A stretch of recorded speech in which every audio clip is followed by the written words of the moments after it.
July 13వ తారీఖు మాస శివరాత్రి సోమవారము ఆరుద్ర నక్షత్రం అండి. చాలా విశేషమైనటువంటి రోజు.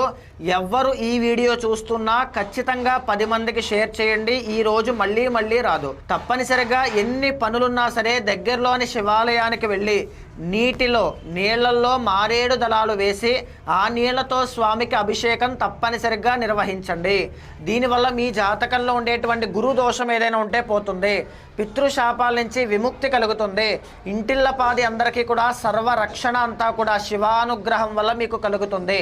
ఇదే కాకుండా జాతకంలో గురుబలము లేక పెళ్ళిళ్ళు సెట్ అవ్వక ఆర్థిక సమస్యలతో ఇబ్బంది పడేటువంటి వాళ్ళు కానీ, లేకపోతే రుణ బాధలతో ఇబ్బంది పడేటువంటి వాళ్ళు, సంతానము కలగక ఇబ్బంది పడేటువంటి వాళ్ళు, శివానుగ్రహం కోసం పరితపించేటువంటి ప్రతి ఒక్కరూ కూడా ఈ రోజున సద్వినియోగం చేసుకోండి. శివ పంచాక్షరి జపాన్ని చేయండి, అభిషేకాన్ని ఆచరించండి. సాయంత్రం వేళ శివుణ్ణి దర్శనం చేసుకోండి.